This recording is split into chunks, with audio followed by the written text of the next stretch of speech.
Flashes आ रहे हैं, कुछ देर में आपको अपने टीवी पर दिखाई देंगे। सियालकोट का नाम आ गया, बाजवा का नाम आ गया। रक्षा मंत्री ने सेनाओं से कह दिया है कि जवाब दीजिए मुंह तोड़। अब कुछ खबरें ये भी आ रही हैं कि मिसाइल्स इंडिया से उड़ चुके हैं और पाकिस्तान पर लैंड कर रहे हैं। और ये बात मैं जिम्मेदारी के साथ कह रहा हूं, यहां पर भारत ने अपना जवाबी हमला शुरू कर दिया है। मोस्ट प्रॉब्ली एयरक्राफ्ट भी उसमें शामिल होंगे, जो थोड़ी देर में हमें स्पष्ट खबरें मिलेंगी। लेकिन इंडियन मिसाइल्स ने पाकिस्तान का रुख किया है और पाकिस्तान को इस हमले का जवाब दिया जा रहा है। एनएसए अजीत डोभाल के साथ प्रधानमंत्री की मुलाकात हो रही है, वो भी पूरी सिचुएशन पर और आ गया। भारत ने पाकिस्तान पर कई मिसाइल्स दाग दिए हैं। विपिन, मैं आपको बताना चाहूंगा, इंडियन एयरफोर्स ने अपने हैंडल से एक ट्वीट किया है कि आज की रात पाकिस्तान की आखिरी रात होगी। लेट मी जस्ट चेक कि इट्स एन ऑफिशियल हैंडल और नॉट। तो आप एक बार शुभंकर, एक बार आप इसे क्रॉस चेक कीजिए। अगर ये खबर आप दे रहे हैं तो ये बहुत ज्यादा बड़ी खबर होगी। मैं भी अपने एडिटोरियल बोर्ड से कहूंगा कि इसे चेक करके, क्रॉस चेक करके हमें बताएं। लेकिन अगर इंडियन एयरफोर्स ने इस तरह का कोई ट्वीट किया है, वी हैव टू चेक। लेकिन फिलहाल भारत ने पाकिस्तान पर कई मिसाइल दाग दिए हैं। वो पैरोडी अकाउंट है, मेरी क्षमा है आप लोगों से। बट हाँ जी, हाँ, हम चाहेंगे कि हाँ, इस तरह की कोई भी चीज हम पहले क्रॉस चेक करें और फिर। लेकिन जो खबर इस समय आप स्क्रीन पर देख रहे हैं, ये सारी क्रॉस चेक खबरें हैं, ऑथेंटिक खबरें। आतंक के खिलाफ लड़ाई, अब भारत ने पाकिस्तान पर कई मिसाइल दागे हैं। रक्षा मंत्री तीनों सेनाओं के प्रमुखों के साथ हैं। लाहौर पे भारतीय सेना ने हमला कर दिया है।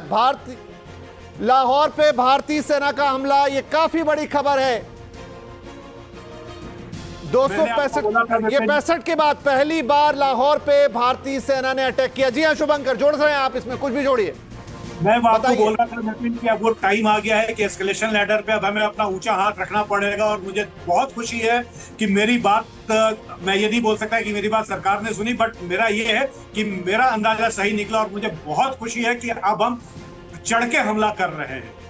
जो एक जीजे सिंह साहब कुछ कहना चाह रहे हैं, राइट? भारत चढ़कर हमला कर रहा है। लाहौर पे भारतीय सेना का हमला है। लाहौर तक अब अटैक की रेंज पहुंच गई है। कई मिसाइल्स दागे गए हैं पाकिस्तान की तरफ। इनफैक्ट उसमें से कुछ लाहौर पर भी गिर रहे होंगे।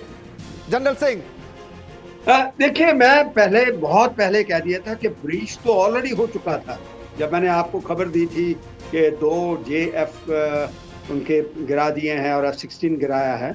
और अभी बाद में आपको एक चीज बताना चाहता हूँ, जो अभी ये खबरें उभर के आ रही हैं वो इसलिए आ रही हैं क्योंकि जब राजनाथ सिंह जी हमारे तीनों CDS और तीनों चीफ्स को मिले, तो उन्होंने उस टाइम, जो पहले थोड़ा हम रेस्ट्रेंट रख रहे थे कि हम IB को और LOC को क्रॉस ना करें, वो उन्होंने क्लियर कर दिया। आफ्टर इन्फॉर्मिंग अमेरिका, वॉशिंगटन, हमारे फॉरेन मिनिस्टर ने पहले, जो आप बात कर रहे थे, पहले उसने उसको बता दिया हो कि हम अभी इंटरनेशनल बॉर्डर को ब्रीच कर सकते हैं और LOC भी ब्रीच करेंगे।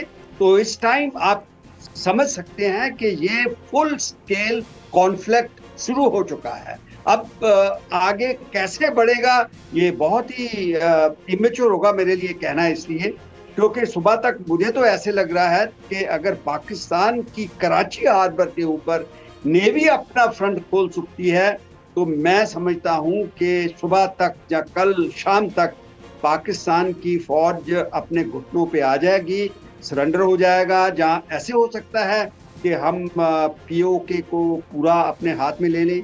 कुछ ना कुछ इसका बड़ा इंपॉर्टेंट होगा, बड़ा इंपॉर्टेंट होगा सर ये समझना कि ये वॉरफेयर कैसे चलेगा। देखिए, मिसाइल्स उड़ रहे हैं, एयर अटैक्स हो रहे हैं। क्या सीमा पर अब सेनाओं में आमने सामने की लड़ाई होगी? ओपन आर्टिलरी फायर्स हमें सुनाई देंगे? जी, एक बार फिर आस्क मी वंस अगेन। मैं ये पूछ रहा हूं सर कि क्या अब ये कैसे आगे बढ़ेगा ये हमला? हम मिसाइल्स को आते हुए देख रहे हैं, हम ड्रोन से हमला कर रहे हैं, एयरफोर्स एयरबॉर्न है। क्या सीमा पर अब सेनाएं भी आमने सामने लड़ेगी, जो एक ट्रेडिशनल युद्ध होता है जिसमें हम टैंक्स को शामिल होता हुआ देखेंगे, आर्टिलरी आएगा, हैंड टू हैंड फाइट्स होंगे? कैसे ये आगे जाएगा? या फिर ये एयर वॉरफेयर, मिसाइल्स, इसी पे युद्ध लड़ा जाएगा? आगे कैसे तस्वीर बनेगी? देखिए, आगे की जो तस्वीर है, जो LOC के ऊपर है, वो तो आर्मी वहां पे बिल्कुल तैनात है। और हमें अभी तक पब्लिक डोमेन के अंदर नहीं आया कि IB के ऊपर क्या BSF पीछे आ चुकी है और आर्मी ने कंट्रोल ले लिया। क्योंकि जब हमने अटैक करना होता बीएसएफ पीछे आ जाती, बिकॉज ये एक पुलिसिंग फोर्स है, जो पुलिस करती है, मगर ये बॉर्डर को होल्ड नहीं करती। देखिए फर्क जो पैरामिलिट्री फोर्सेस और आर्मी के अंदर होता है वो ये होता है कि जब हमने एनिमी को थ्रस्ट से आगे उसके ब्रीच करना है तो फिर आप अपनी आर्मी को आगे कर देते हैं, क्योंकि आर्मी बॉर्डर को क्रॉस करके एनिमी के पाकिस्तान के बॉर्डर को ब्रीच करते उनके साथ टक्कर लेती है। तो ये जो बात है वो मुझे लग रहा है कि हम उस लेवल पे आ चुके हैं। रात को सुबह तक और बात क्लियर हो जाएगी, बिकॉज अभी पब्लिक डोमेन में नहीं आ रहा, क्योंकि ये एक बड़ा सेंसिटिव इंफॉर्मेशन होगा कि क्या ये आर्मी जो है वो अपने एक्शन में आ गई है या नहीं। मगर मुझे ऐसे लग रहा है कि आ जाएगी, क्योंकि बीएसएफ जरूर पीछे हट गई होगी, क्योंकि बीएसएफ को पहले हटा देती। मुझे लगता है जीजे सिंह साहब आपकी बात जो है बहुत दूर तलक चली गई है। आपने जिस तरीके से कहा था कि अब संकोच छोड़ देना चाहिए, कायदे कानून बहुत ज्यादा नफासत में मत रहिए, पाकिस्तान उस नफासत को समझने वाला आदमी है नहीं, उसको बिल्कुल मुंह तोड़ जवाब दीजिए। और वो अब दिखना शुरू हो गया है, जिस तरह से आर्मी अब फ्रंट फुट पे आके बैटिंग कर रही है आरती टिक्कू सिंह, वो क्या इशारा कर रहा है कि अब पाकिस्तान अमेरिका की तरफ से कहना कि हम आपके साथ हैं, अब भारत को किसी भी तरह की चिंता करने की जरूरत नहीं है। लक्ष्मण, बिल्कुल। आई थिंक आज की डेट में इंडिया के पास इतनी स्ट्रेटेजिक मैं कहूँगी एडवांटेज है कि आज हमारे साथ प्रेसिडेंट ट्रम्प भी है और प्रेसिडेंट पुतिन भी है। ये जो प्रिविलेज है और ये जो डिप्लोमेटिक विक्ट्री है इन अ वे, ये बहुत कम दुनिया में देशों के पास है कि दोनों तरफ के जो सबसे बड़े पावरफुल नेता है वो भारत का पक्ष जो है सपोर्ट कर रहे हैं इस जंग में। और अगर आप देखें कि हमारे जो डिफेंस सिस्टम में जिस तरह से हम काउंटर कर रहे हैं पाकिस्तानी अटैक्स को सिविलियन एरियाज में, उसमें दोनों को, अमेरिका को भी और रशिया को भी, दोनों को के सिस्टम्स जो है उपयोग किए जा रहे हैं।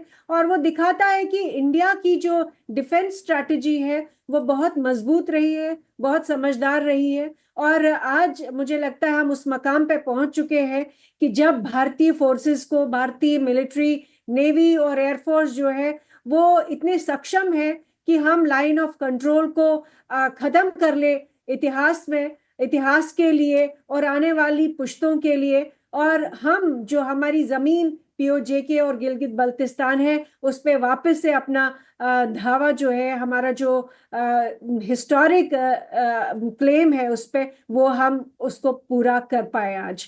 और मुझे लगता है एक सवाल आ रहा था, ये मैं जाता हूं शुभंकर आपके पास, ये पूछ लेना जरूरी लग रहा है मुझे इस मौके पर कि देखिए हमारे दो और बॉर्डर्स हैं, एक चाइना बॉर्डर है और एक, आप तो मैं कहूंगा कि जो बांग्लादेश का बॉर्डर भी है वो एक तरीके का कोई दोस्ती वाला बॉर्डर नहीं रह गया है।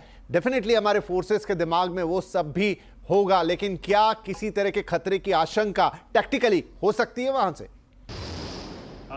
विपिन जी, देखिए जिस तरीके के बयान बांग्लादेश के काफी जिम्मेदार लोगों ने पिछले कुछ दिनों में दिए हैं, यहाँ तक कि उनके जिस तरीके के भी कि नॉर्थ ईस्ट पे हमको करना चाहिए और बाकी सारी चीजें, मैं ज्यादा खोलूंगा नहीं इस पे, बट मुझे लगता है कि हमारी नेवी और हमारी आर्मी बहुत सक्षम है। हमें एयरफोर्स की भी जरूरत बांग्लादेश में नहीं पड़ने वाली।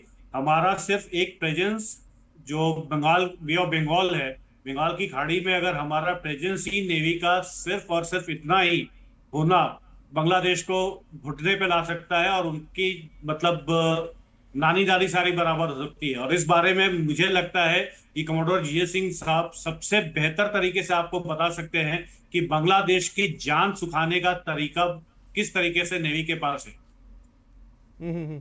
नहीं, ठीक है, ये जो आपने जिन बयानों का जिक्र किया वही मेरे जहन में आए, क्योंकि वो मैंने भी पढ़े थे, इसीलिए मैंने अभी हालांकि विपिन जी जब ये सवाल आपने पूछा तो मुझे लगा कि एक जवाब मैं भी दूं, हालांकि मैं सैन्य एक्सपर्ट हूं नहीं, लेकिन जिस तरीके से पाकिस्तान को और पाकिस्तान के बहाने चीन को हम लोग अभी मुंह तोड़ जवाब दे रहे हैं, ऐसे बांग्लादेश तो बेचारे शांत होकर बैठ जाएंगे, कहेंगे भैया जो कहे मैं मानने को तैयार हूं, मैं कुछ नहीं करने जा रहा हूं, मैं तो वैसे कुछ बयान दे रहा था। जीजे सिंह साहब, जो शुभांकर कह रहे थे कि इस पर आपसे बेहतर कोई नहीं बता सकता है। देखिए, मैं एक चीज आपको बताना चाहता हूँ कि जब बांग्लादेश की बात आती है तो आज की तारीख के अंदर जैसे उन्होंने हमारे हिंदू पॉपुलेशन को वहां ट्रीट किया है, और जो उनका वो हेड है, जो सिर्फ जूसेफ जो भी है, वो लॉरियट है, नोबल लॉरियट, वो पूरा पाकिस्तान के और चाइना के हाथों में खेल रहा है, उनके हाथों में है। वो उनकी सुन रहा है। उसकी विजिट से पता लग रहा था कि वो उसका झुकाव पूरा पाकिस्तान और उसके साथ होगा।